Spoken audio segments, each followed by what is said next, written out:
अस्सलामुअलैकुम, good morning, सुबह बखैर everybody. क्या हाल है आप लोगों का? Welcome to our show. भाई कल की एक्टिविटीज़ पे ज़रा बात कर लें। मुल्क भर में आपको पता है शब बारात अक़ीदत व एहतराम के साथ मनाई गई है। मसाजिद, घरों में खुसूसी इबादत का अहतमाम था।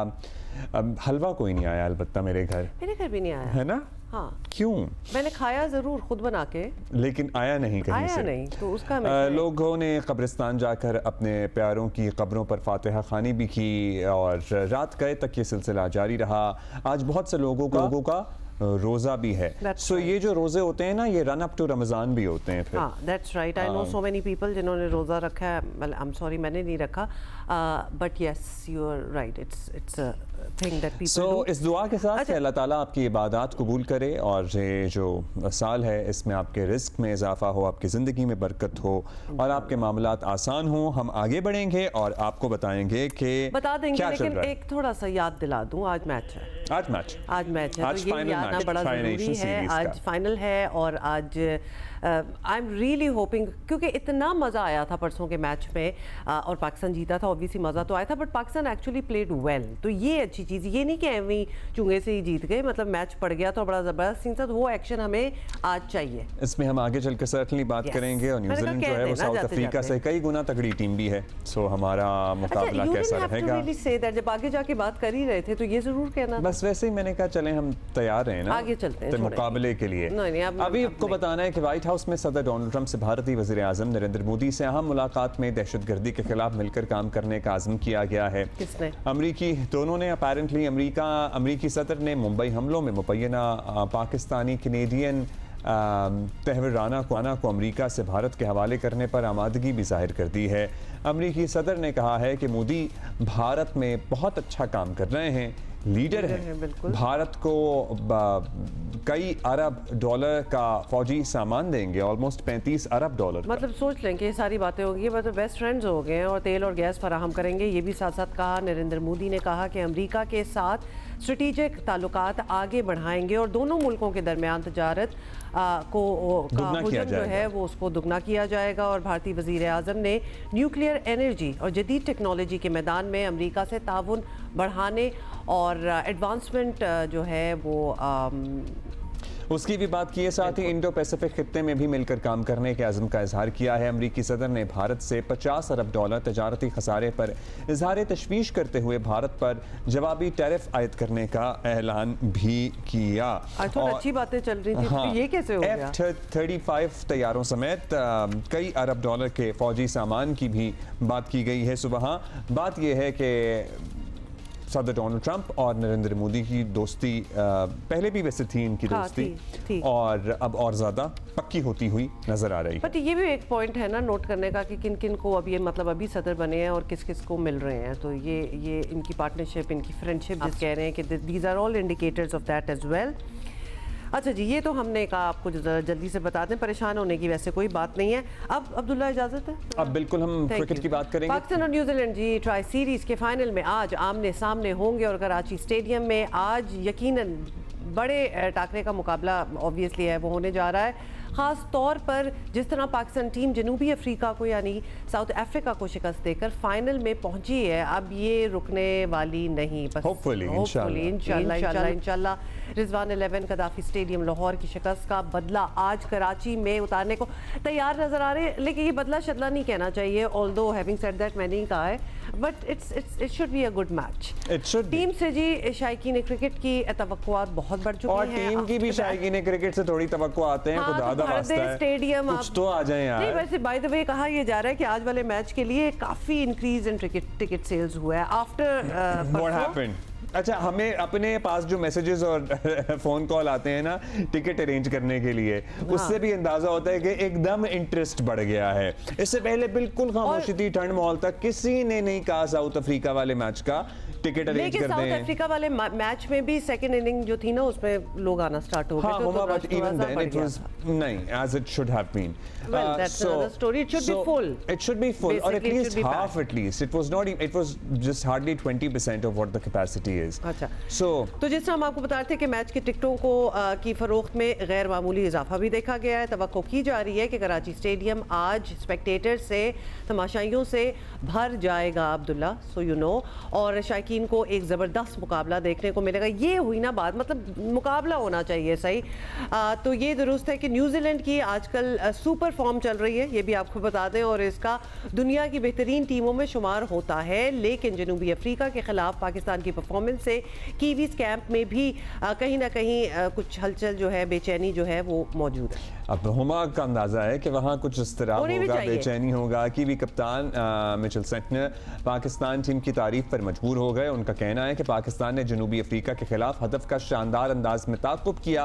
पाकिस्तान के स्टार खिलाड़ी जीत के बावजूद अपनी कमजोरियों का ना सिर्फ एतराफ़ कर रहे हैं, this is a good part, बल्कि उन्हें दूर करने की कोशिश भी कर रहे हैं, और ये एक अच्छा साइन है। पता है क्या, आप जब बुरा कर रहे होते हैं तो वो तो हम एक्सपेक्ट करते ही हैं कि ठीक है जी, थोड़ा इदराक होगा, क्योंकि कौम भी ज़रा गुस्से में है, थोड़ा सा बंदा गुस्से में नहीं है, नहीं, जब आप होती है ना, अभी की बात नहीं कर रहे, जब कोई टीम बुरा कर रही होती है और मुसलसल करते ही चली जाती है तो ज़रा कौम को भी गुस्सा चढ़ा होता है, लोगों को, एज एन फैंस को, और फिर जाहिर है कि लोग चाहते हैं कि कुछ ऐसी बात की जाए जिससे उनको भी महसूस हो या एहसास हो कि हाँ जी, इन्हें भी अंदाजा है कि हमारी परफॉर्मेंस अच्छी नहीं है। जब जीत के भी ये बात की जाए कि हाँ जी, हमारे में बेहतरी की गुंजाइश है, तो फिर तो लोग और ज्यादा फैन हो जाते हैं आपके। चलो okay, I will agree with that. Shaheen Shah Afridi भी मान रहे हैं कि वो आखिरी ओवर्स में ज्यादा रन जो हैं वो दे रहे हैं। मतलब ये रियलाइजेशन अच्छी है, लेकिन अल्लाह मियां करेगा, आपकी फॉर्म वापस आएगी और आप काबू पाएंगे। अच्छा, ये सुने, बाबर आजम भी फॉर्म में वापसी के लिए जद्दोजहद ऑब्वियसली वो तो कर ही रहे हैं, और उन्होंने ये भी कह दिया है कि उन्हें किंग शिंग वगैरह जो है ना, ये कहना छोड़ दें।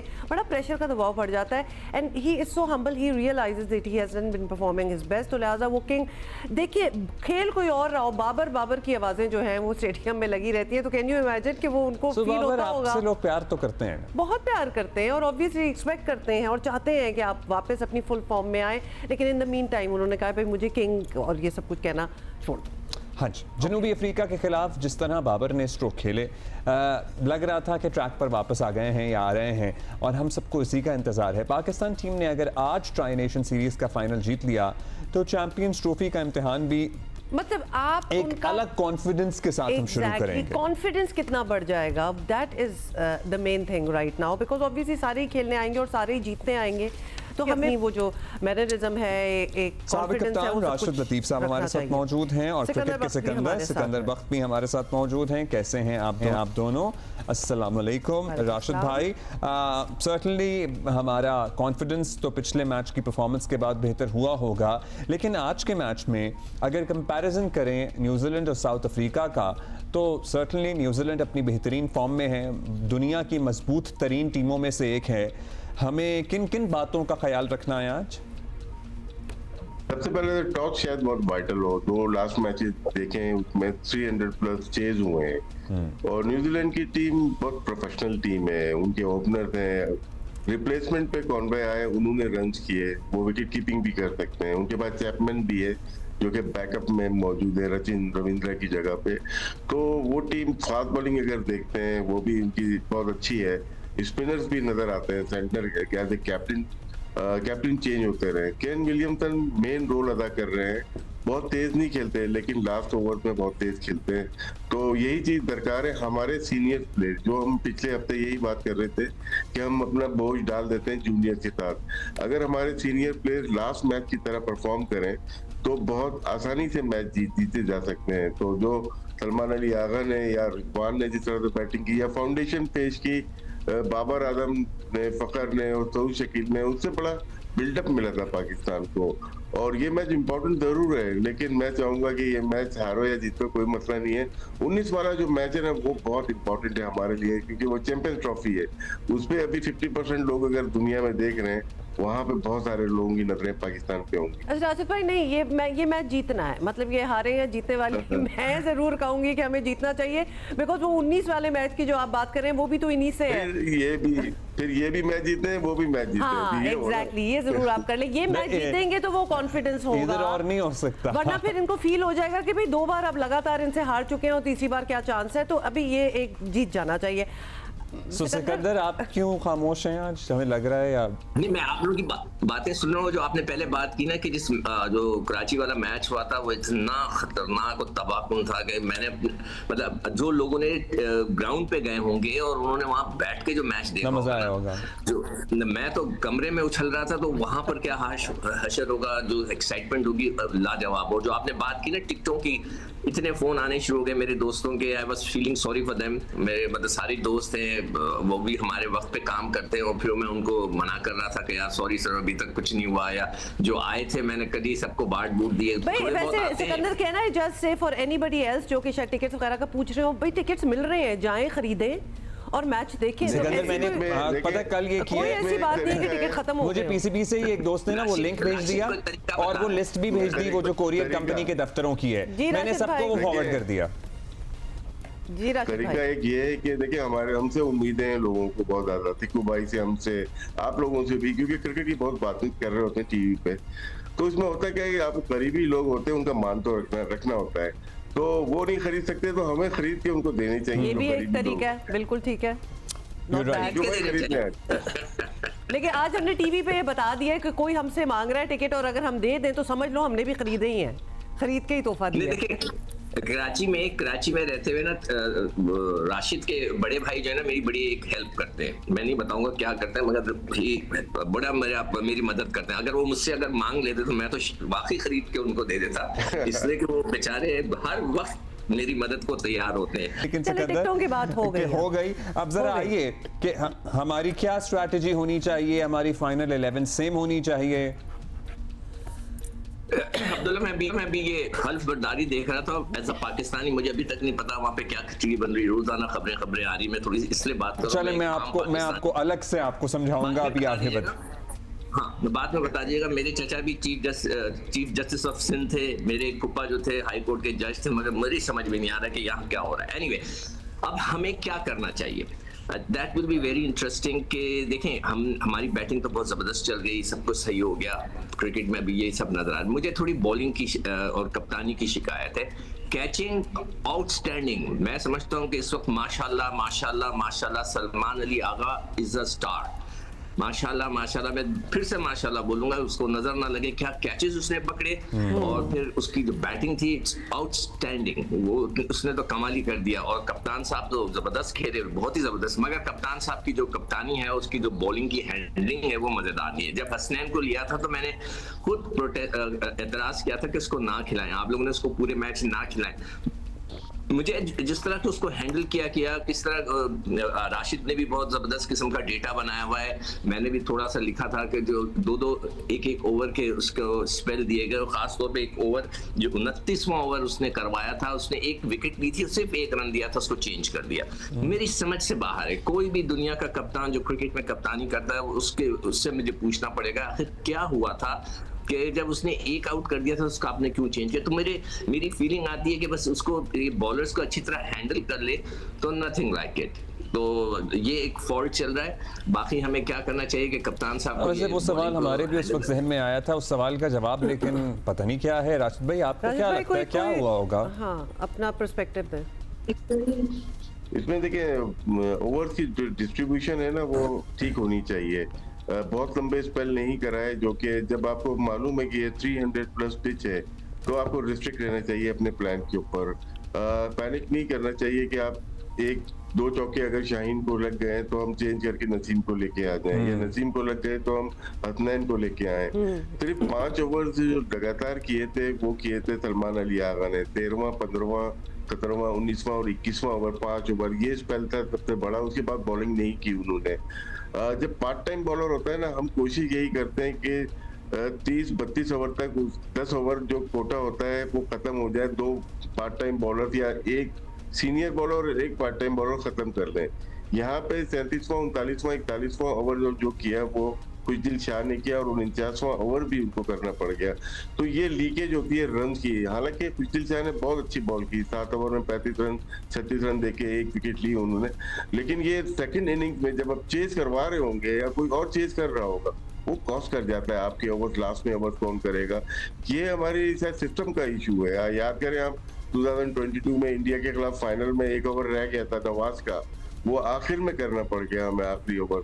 इसी तरह एक और मैच है, मुझे अभी याद नहीं आ रहा, उसमें भी आखिरी ओवर एक रह गया था, वो भी मैच हमें कॉस्ट कर गया। तो ये डिस्ट्रीब्यूशन ऑफ ओवर है ना, बहुत इंपॉर्टेंट होती है। नो डाउट साउथ अफ्रीका ने भी गलतियां की थी, लेकिन हमने बहुत ज्यादा मिस्टेक की थी। जैसे हसनैन की बात की, हम ब्लेम कर रहे हैं यार अच्छी बॉलिंग नहीं की, ठीक है उसने बॉलिंग तो अच्छी नहीं की, लेकिन हमने क्या उसको ठीक तरीके से यूटिलाइज किया। हमने 2 ओवर का स्पेल कराया, 12वां 14वां ओवर करवाया, फिर 28वां जो सिक्कू भाई बात कर रहे हैं वो 1 ओवर करा के फिर हटा लिया। फिर हम बाद में 34वें 36वें ओवर के लिए शायद उनको लेके आए थे, 2 ओवर और किए, फिर आखिर में 1 ओवर फिर रुक दिया, फिर 1 ओवर। तो आज 8 ओवर के अंदर 6 स्पेल किए उन्होंने।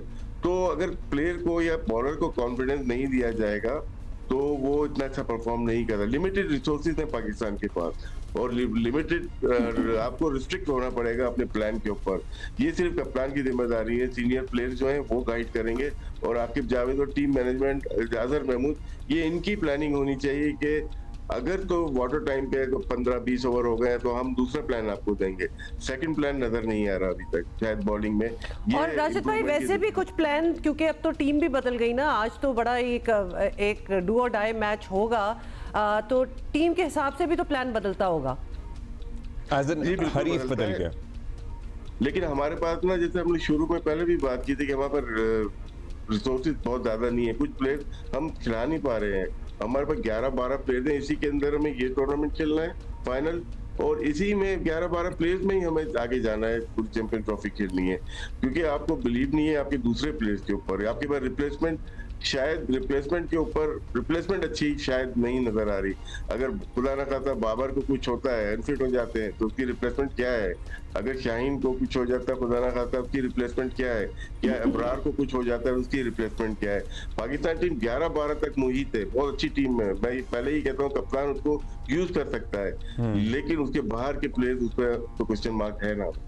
आपने बिल्कुल ये कहा था कि स्क्वाड तो चलने जो आगे है उसमें से अच्छी टीम निकल के आ सकती है, और उस पर कप्तान पे इन्हिसार है कि किस तरह से उसका इस्तेमाल करता है। लेकिन अब एकदम हमने ये फैसला किया कि इस पर मजीद बात इसलिए ना की जाए क्योंकि हम we did well and we don't want to jinx anything, so let जी क्लोजिंग थॉट सिकंदर जी। सिक्कू भाई आपने सुप्रीम कोर्ट की बात कर रहे थे कि जजमेंटल हम लोग ज्यादा हो जाते हैं, इसलिए शोज में हमें जजमेंटल नहीं होना, हमें व्यूज देना। देखो भाई आप ये बड़ी आपने अच्छी बात कर दी। जी मैंने कहा ना, मेरे चाचा चीफ जस्टिस थे असलम नासिर जाहिद, तो उनके लिए लोग कहते थे कि उनको लेकर आओ, प्राइम मिनिस्टर बनाओ, लेकिन आप नहीं है ना, और हम भी नहीं है। अच्छा अब बात सुनो, अभी इसने डिस्ट्रीब्यूशन की बात की राशिद ने, तो जो डेटा एक्सपर्ट है, मुझसे कहा गया था जब मैं इनॉग्रेशन में गया कि हमारे पास जो डेटा एक्सपर्ट है वो वाव है, मतलब हमारे लिए एक नेमत है। तो मैं सिर्फ ये बताना चाहता हूँ कि डेटा एक्सपर्ट आपको डेटा तो बना के देगा, मगर ग्राउंड के अंदर कप्तान खेलेगा, कप्तान की सोच होगी और सिचुएशन के हिसाब से वो खेलेगा। नंबर 1 खुश दिल की, देखें हम बिल्कुल ऑनेस्ट, मैं अपने वो कमेंट्स देता हूँ कि मैंने कहा था कि खुश दिल को नहीं होना चाहिए, मगर उसने बॉल अच्छी कराई, और जैसे अभी राशिद ने बोला उससे आपने कम बॉलिंग कराई, उससे उसको हिसाब किताब से बॉलिंग करानी चाहिए थी जब आप, और हमने पिछले मैच में 123 रन दिए आखिरी 10 ओवर में, इस मैच में 110 रन दिए आखिरी ओवर में। तो कप्तान साहब को, आकिब जावेद को चाहिए समझाएं कि जरूरी नहीं है कि शाहीन और नसीम पूरे ओवर कराएं, कोई अच्छी बॉलिंग कर रहा होता है उसको करवा दो, तो उसको कराने दें, होता है वो नहीं कर रहे हो, पता नहीं क्यों वो छोटी चीजें होपफुली बॉलिंग करते किसी ने बताया होगा, नहीं और सुन लिया होगा ना अब जरा मौका भी मिला होगा जरा अपने एक्शंस या अपनी प्लानिंग और अपनी स्ट्रेटजी पे गौर करने का। इसमें कोई ऐसी बात got it Sikandar, we have to take up now, but बहुत शुक्रिया, थैंक यू राशिद भाई एंड सिकंदर। अच्छा जी, ब्रेक भी लेनी है, लेकिन अब्दुल्ला आपने कुछ और भी आप हमने बिल्कुल जरूर ये बताना है आपको कि चैंपियंस ट्रॉफी का आगाज 19 फरवरी को कराची में पाकिस्तान और न्यूजीलैंड के मैच से होगा, और मेगा इवेंट का सबसे बड़ा मुकाबला पाक भारत टाकरा होगा 23 फरवरी को दुबई में। मतलब ये तो आपको पता ही होगा ना। 19 को पहला मैच है Pakistan versus New Zealand, sold out हो गया। 23 को है जी इंडिया वर्सेस पाकिस्तान, कराची, लाहौर, रावलपिंडी और इसके साथ दुबई के मैदानों में होगी क्रिकेट की बहार और आईसीसी चैंपियंस ट्रॉफी के तमाम मैचेस आप कहां देखेंगे? जियो सुपर पे कोर्स और 10 स्पोर्ट्स स्पोर्ट्स पे भी ऑफ कोर्स बराह रास्त ही आपको देख सकते हैं आपके matches. You not going to miss anything. तो साथ साथ हमने बता भी दिया, तबसरे सारा कुछ जियो सुपर पे भी होगा और जियो न्यूज़ पे भी हो। सो ये सारा कुछ भी होता रहेगा और आप लाइव मैचेस देखेंगे on Jio super and 10 sports. और बात करेंगे। अच्छा जी, कराची में डंपर्स और वाटर टैंकर से आए रोज शहरियों की हलाकत के खिलाफ सिंध हुकूमत भी एक्शन में आती दिखाई दे रही है और फैसला हुआ है कि कानून की खिलाफ वर्जी करने वाले ड्राइवर्स और गाड़ियों को माफ़ी नहीं मिलेगी। वाटर बोर्ड्स ने वाटर टैंकर्स को बार कोड्स जारी कर दिए हैं और गैर रजिस्टर्ड वाटर टैंकर्स को सड़कों पर आने से रोका जाएगा। चार्ज पार्किंग भी ख़त्म कर दी जाएगी और सिंध के सीनियर वजीर शर्जील मेमन के मुताबिक डंपर्स के लिए अब रात 10 बजे से सुबह 6 बजे तक का वक्त जो है वो उनके लिए कर दिया गया है और सूबे में आने वाली गाड़ियों को सिंध से भी फिटनेस सर्टिफिकेट हासिल करना होगा। ये बड़ा अच्छा सूबों से आ रहे हैं, उन्हें सिंध में अगर या कराची में अगर गाड़ी ऑपरेट करनी है तो यहाँ से फिटनेस सर्टिफिकेट लेना होगा। जरूर। शर्जील मेमन का कहना है कि जिन डंपर्स से शहरी जाँ बहक हुए हैं वो गिरफ्तार हैं, यानी कि उनके मालिकान या ड्राइवर्स। आज अलसुबी कराची में मायकोलाजी फाटक के करीब एक ऑयल टैंकर और माल बरदार ट्रेन में टक्कर हो गई। रेलवे इंतजामिया के मुताबिक माल बरदार ट्रेन की आमद के वक्त मौजूद गेट कीपर ने ट्रेलर को रोकने का इशारा किया, लेकिन ट्रेलर वाले ड्राइवर ने रुकने के बजाय पटरी अबूर करने की कोशिश की तो हादसा हो गया। इमेजिन कीजिए कि किस लेवल के लोग इन बड़े बड़े व्हीकल्स को ड्राइव कर रहे हैं सड़कों पे, जो ट्रेन के आने को भी खातिर में नहीं ला रहे। एक पूरी ट्रेन की बात कर रहे हैं हम। अच्छा, तो एक इंसान जो मोटरसाइकिल पे है वो जो उसको ऊपर से बैठे हुए वैसे ही नजर नहीं आता, वो तो उसकी क्या परवाह होनी है। अच्छा, इस हादसे के बाद ड्राइवर टैंकर में फंस गया और जिसे इमदादी कार्रवाई के बाद निकाला गया और कराची में बेहंगम ट्रैफिक और कवानीन पर अमल दरामद का फुकदान एक हकीकत है। अभी live here so we are telling you. और बातों से तो यही लगता है कि सिंध हुकूमत बज़ाहिर एक क्रैकडाउन की तरफ जा रही है। बहुत ज़रूरी है क्योंकि this needs to be taken care of. जरा हम पता करेंगे कि एक्चुअली प्लान क्या है। वज़ीर इत्तलात और ट्रांसपोर्ट शर्जील इनाम मेमन साहब हमारे साथ मौजूद हैं। शर्जील, कराची में हालिया दिनों में जो हैवी ट्रैफिक वाले हादसात हुए हैं, इनके बाद बहुत सी मीटिंग्स हुई हैं, मुताबिक प्लान्स भी सामने आए हैं। क्या अभी तक हुकूमत समझ पाई है कि हालिया दिनों में हुआ क्या है? ये वाक़यात अचानक बढ़े हैं या अब ज़रा तवज्जो ज़्यादा हुई है? कसूर किसका है? बिस्मिल्लाह, शुक्रिया जी। देखिए जी, जितने भी एक्सीडेंट्स हैं या जितने हादसा बड़े बड़े हैं, इसमें किसी एक शख्स को या किसी एक इदारे को आप कसूरवार नहीं कह सकते। मैं समझता हूँ कि इसमें मुझ समेत हम सब का कसूर है और मैं कह रहा हूँ हम सब का कसूर है, जिसका मकसद ये है कि एज अ डेफिनेटली जो ट्रैफिक के डिपार्टमेंट्स हैं उनका भी कसूर है। फिर अगर जो लोग गलत तरीके से गाड़ियां चलाते हैं उनका भी कसूर है।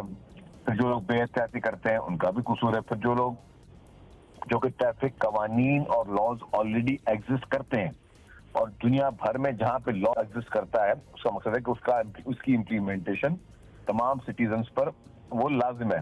तो जो लोग, सबको कानून पता है कि जी कानून क्या है, जो उसको कानून की खिलाफवर्जी करता है, ट्रैफिक कानून की खिलाफवर्जी करता है, उन सबका बीच मुश्तरका कसूर है। अच्छा शर्जील मेमन साहब, आपने सही कहा है कि कानून तो है इन सारी चीज़ों के हवाले से। तो अब जो भी हो रहा है इसका हल क्या सोचा है आपने? क्योंकि फिटनेस सर्टिफिकेट हो जाए, आमदोरफ्त के औकात हो जाए, ये पाबंदियां पहले भी थी, तो इन्हें क्या मज़ीद सख्त करने से कोई फ़र्क पड़ेगा? किस तरह इसको मज़ीद इम्प्लीमेंट किया जाएगा? बिल्कुल जी, देखिए फिटनेस सर्टिफिकेट का शुरू से ही सब गाड़ियों को फिटनेस अपनी रखनी है, ये कोई नई बात नहीं है। बात है इम्प्लीमेंटेशन की। इम्प्लीमेंटेशन में मैं समझता हूँ कि मैं ये तस्लीम करता हूँ कि यस, कोताहियां शुरू से रही हैं, लेकिन हमने इसको पहले से ही नोटिस किया। ये नहीं कि इस वाक्य के बाद लिया है। जैसे फिटनेस के लिए मैं आपको बताऊं कि हर गाड़ी को फिजिकल फिटनेस रखना है। जिस तरह इंसान अपने आप को फिजिकल फिट रखता है और कुछ डॉक्टर्स के बजाता है, अपने चेकअप्स करवाता है, इस तरीके से गाड़ी को भी फिटनेस में ही होना है। जो ट्रांसपोर्ट महकमा जो है उसकी जिम्मेदारी रही है, लेकिन ट्रांसपोर्ट महकमा में टोटल फिटनेस के लिए किसी दौर में बहुत मतलब ना होने के बराबर अफसरान थे, तो उसको थोड़ा कुछ बढ़ाया भी गया। लेकिन फिर हम इस मद्देनजर इस पे आए कि वो भी पॉसिबल नहीं, जितनी बड़ी ट्रैफिक है उसमें चंद अफसरान की ये नाकाफी है। अब हम इसको एक आउटसोर्स करने का प्लान कर रहे हैं, इसको हमने प्लान किया भी है और उसकी इम्प्लीमेंटेशन आज भी कल भी चीफ मिनिस्टर साहब के पास जो मीटिंग हुई थी, उसमें फैसले हुए हैं कि हम उसको 1 महीने के अंदर लागू करना, फिर हम फैसले के लेने जा रहे हैं। तो डेफिनेटली 100% लोग उसको पसंद नहीं करते, इन लोगों को करना पड़ेगा, वरना उनको पेनल्टीज या फाइन्स भरने पड़ेंगे। और उसमें थोड़ी यूएन कराई भी होगी, क्योंकि लोगों को पैसे भरने पड़ेंगे फिटनेस करवाने के लिए भी, क्योंकि सरकार की जो कोशिश ये है कि गवर्नमेंट उस पर एक पैसा भी जो है वो चार्ज ना करे।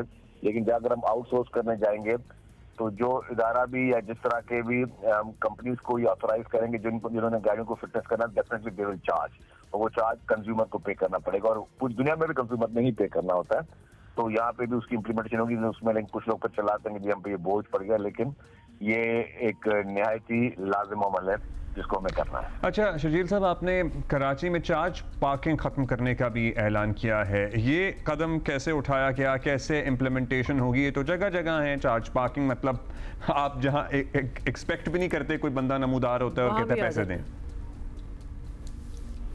डीएमसी और केएमसी वगैरह जो पार्किंग को चार्ज पार्किंग रखते हैं, जब मैं पर्सनली बताऊंगा, पर्सनल ओपिनियन मेरा है कि मैं चार्ज पार्किंग के खिलाफ नहीं हूँ, लेकिन अगर गलत तरीके से हो और प्राइवेट ठेकेदारों के हवाले कर दिए जाए चीजें, कॉन्ट्रैक्टर्स पर वो बैठे कर रहे हो तो उसमें वो ना हो, तो गवर्नमेंट ने ये नहीं कहा कि अब सारी उम्र चार्ज पार्किंग नहीं होगी। गवर्नमेंट ने कहा है कि जो इस वक्त जो डीएमसीज या बाकी इदारे कर रहे हैं चार्ज पार्किंग, उसको हम खत्म कर रहे हैं फौरी तौर पर, मंडे से खत्म हो जाएगा उसको, और इसको हम फिर नया मैकेनिज्म बनाएंगे जिससे गवर्नमेंट को प्रॉफिट हो और लोगों को भी बेहतर सहूलत मिल सके।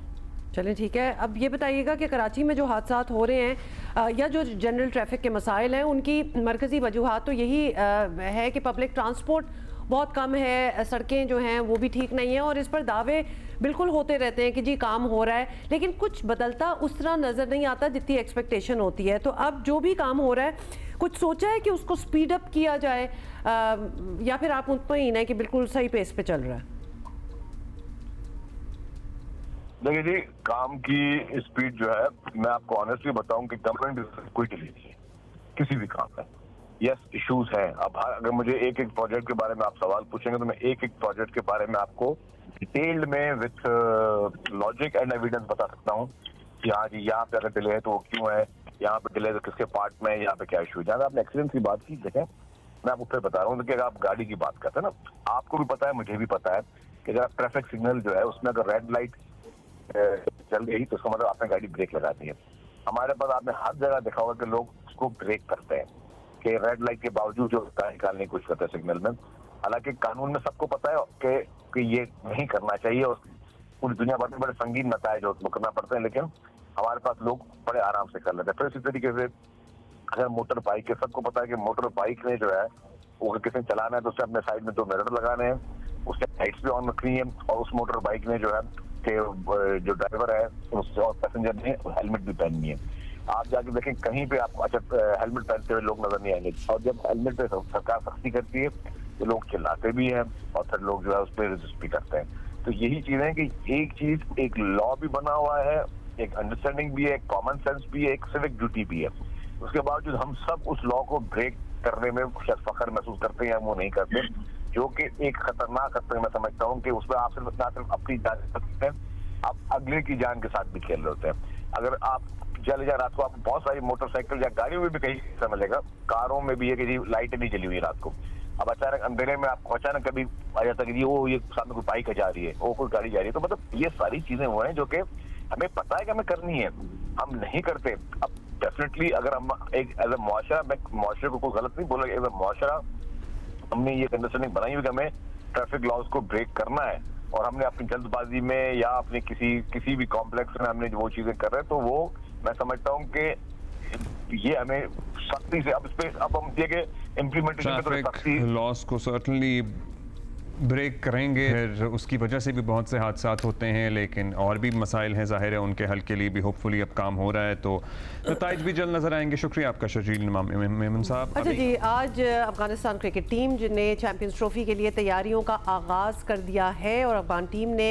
LCCA ग्राउंड लाहौर में 3 घंटे भरपूर प्रैक्टिस की। बहुत तैयारी कर रहे हैं भाई, क्यों इजाजत दे रहे हैं? खिलाड़ियों ने वार्म अप और फिर ग्रुप्स में फील्डिंग जो थी वो भी ड्रिल्स की बॉलर्स और बैटर्स ने नेट पर भी जमकर प्रैक्टिस की और पहली मरतबा है कि चैंपियंस ट्रॉफी खेलने वाली अफगानिस्तान टीम आज पाकिस्तान में शाहीन्स के खिलाफ पहला वार्म अप मैच कज़ाफ़ी स्टेडियम में खेलेगी और फिर अफगान टीम चैंपियंस ट्रॉफी के ग्रुप बी में बाय द वे शामिल है, जहां इंग्लैंड, ऑस्ट्रेलिया और जनूबी अफ्रीका इनके साथ हैं। इतनी प्रैक्टिस कि मतलब कज़ाफ़ी स्टेडियम में ही करा दो प्रैक्टिस। 26वीं तरमीम के बाद आला अदलिया में बड़ी तब्दीलियों का जो सिलसिला शुरू हुआ था वो किसी न किसी शक्ल में अब तक जारी है।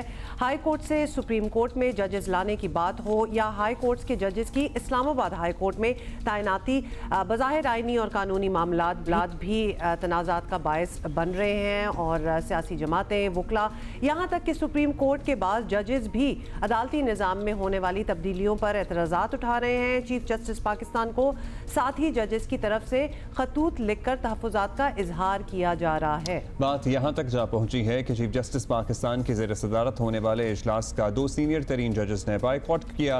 रियासत का बुनियादी और अहम तरीन सुतून अदलिया जो आम लोगों के झगड़ों और तनाज़ात का फैसला करता है, खुद तनाज़ात में घिरा हुआ है। वकला आए दिन अदालतों का बायकॉट कर देते हैं। इंसाफ देने के मामले में हमारी अदलिया दुनिया में पहले ही आखिरी नंबरों में है। अब नई सूरत हाल से साइलिन की परेशानी क्या और बढ़ेगी, ये भी एक अहम सवाल है। अहम हुकूमती ओहदेदार भी तस्लीम कर रहे हैं कि हालात ऐसे रहे तो मौजूदा निज़ाम मुश्किल में पड़ सकता है, लेकिन हुकूमत इसके लिए कर रही है, वो कर रही है और माजी में ऐसे तजर्बात का नतीजा आपको पता अच्छा नहीं निकला। वफाकी वज़ीर कानून आज़म नज़ीर तारड़ अगरचे कह रहे हैं कि जजेस के खिलाफ कोई रेफरेंस नहीं लाया जा रहा, लेकिन उन्होंने इस बात की तरदीद भी नहीं की कि ऑप्शन कभी इस्तेमाल ही नहीं हो सकता। तो ये हुकूमत के जहन में तोड़ है। राना सनाउल्लाह साहब ने 2 जजेस के खिलाफ रेफरेंस लाने की बात की है, तो कब तक रेफरेंस ला रहे हैं सर? और राना साहब ने सिर्फ कहा था कि उनकी नज़र में शायद ये मिसकंडक्ट है। उन्होंने बिल्कुल नहीं कहा कि वो रेफरेंस ला रहे हैं, ना ये हुकूमत ने कहा है। कोई ऐसी नौबत आई आपको बता के लाएंगे। तहरीक इंसाफ की हुकूमत में जस्टिस काजी फैज़ ईसा के खिलाफ रेफरेंस दायर किया गया था, आपको याद ही है, जिसे बाद में PTI ने अपनी गलती करार दिया था। हुकूमत अगर ऐसा ही कुछ सोच रही है तो ऐसे जस्टिस फैज़ ईसा वाले रेफरेंस की मिसाल सामने रखनी चाहिए और आगे बढ़ना चाहिए। आई बिलीव लेट्स सी क्या होता है। इसी पे बात करेंगे। रहनुमा मुस्लिम लीग नून सेनेटर इरफान सिद्दीकी साहब हमारे साथ मौजूद हैं। इरफान साहब शुक्रिया। इरफान साहब, 26वीं तरमीम से पहले भी हालात आइडियल तो नहीं थे, लेकिन अब तो वकला और जजेस की तकसीम और भी वाज़े हो रही है। अब इस तरह निज़ाम का चलना मुमकिन भी नज़र आता है। यही वजह बता रहे हैं कि राना सना ने एक हल बताया और उस हल का माजी का तजर्बा क्या रहा वो भी आप सबके सामने है। सो आप लोग संजीदा ले रहे हैं उनकी तजवीज़ को, राना सनाउल्लाह साहब की? बहुत शुक्रिया उमा और अब्दुल्ला। मुझे आपके साथ हमेशा गुफ्तगू करके बहुत अच्छा लगता है। शुक्रिया सर। आपका सवाल जो है उसमें ये चीज़ मुझे दिखाई दे रही है, जैसे आप ये तसव्वुर आपने कर लिया है कि राना सनाउल्लाह साहब ने कोई 2 जज साहिबान के बारे में रेफरेंस भेजने के हवाले से हुकूमती किसी फ़ैसले से शायद आगाह किया है। ऐसी कोई बात नहीं है। गुज़श्ता रोज़ मैंने भी शायद आप ही के चैनल से गुफ्तगू करते हुए ये बात कही थी कि राना साहब ने हरगिज़ ये नहीं कहा। उसके बाद फिर वज़ीर कानून भी इसकी वजाहत कर चुके हैं। ना तो हुकूमत के पेश नज़र कोई इस तरह का रेफरेंस भेजना है, ना इस तरह का कोई वो गौर व फिक्र कर रही है, ना इस तरह का कोई फ़ैसला हुआ है।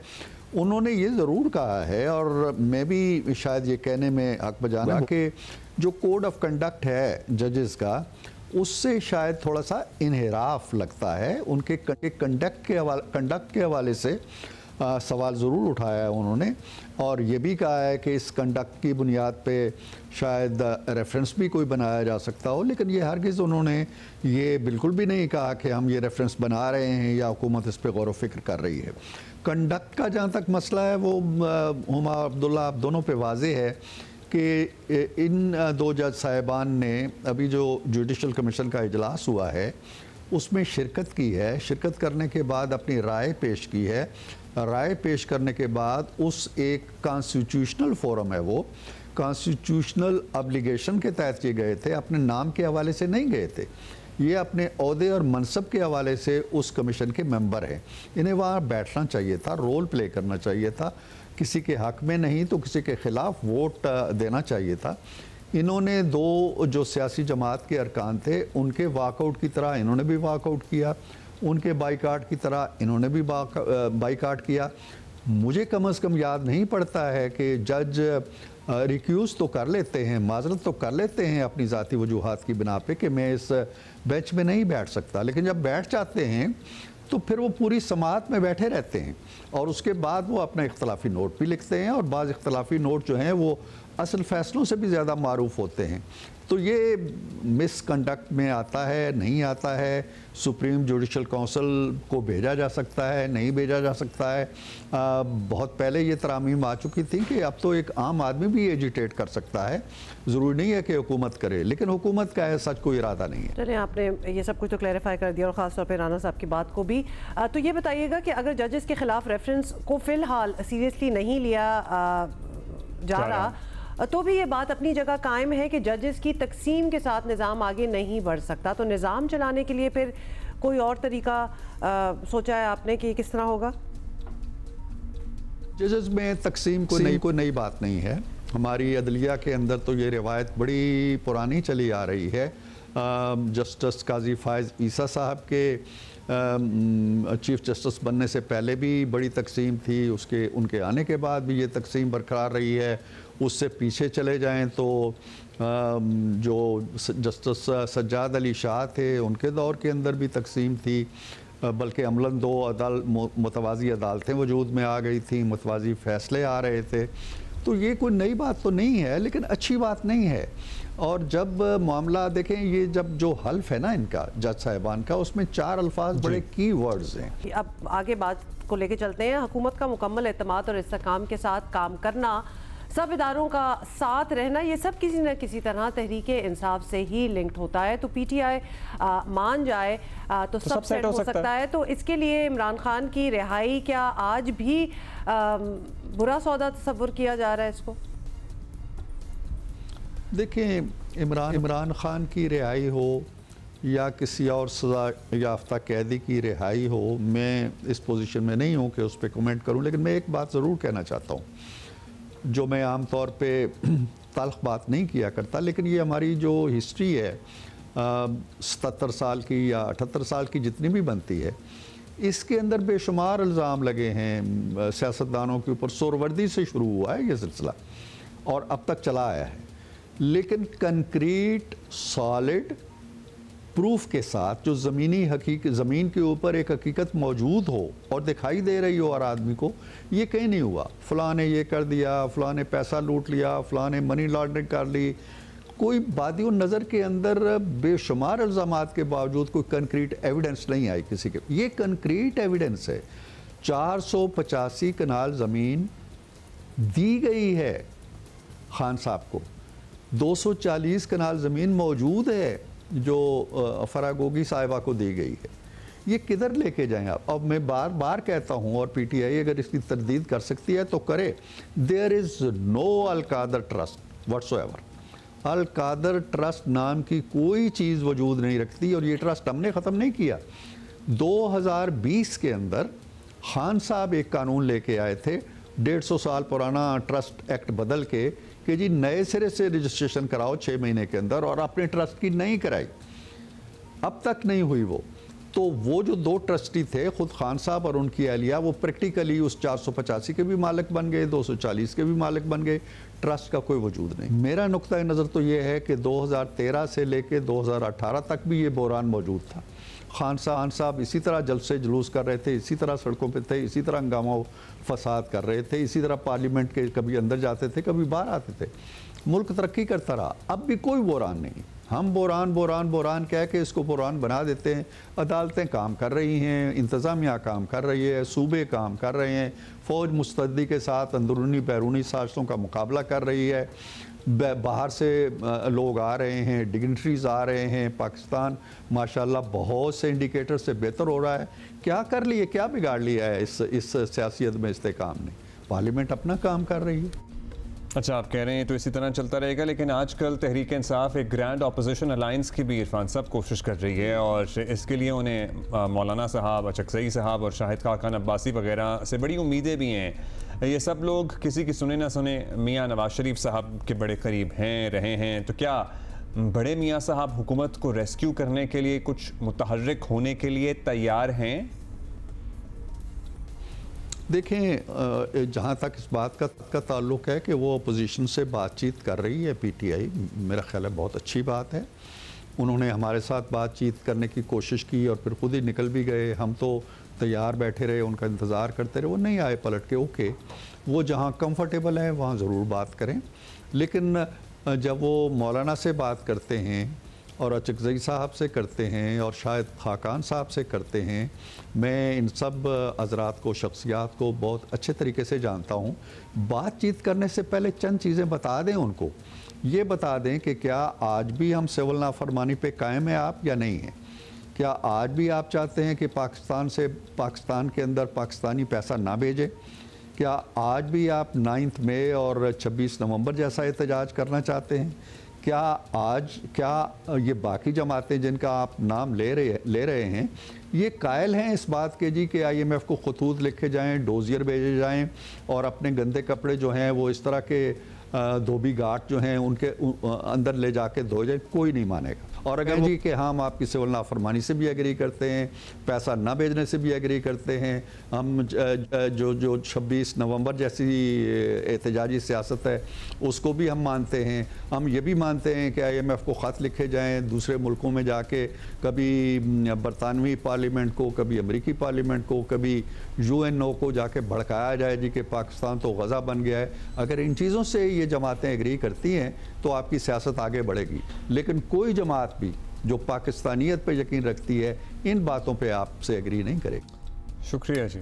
सेनेटर इरफान सिद्दीकी, बहुत बहुत शुक्रिया for being with us and giving your opinion.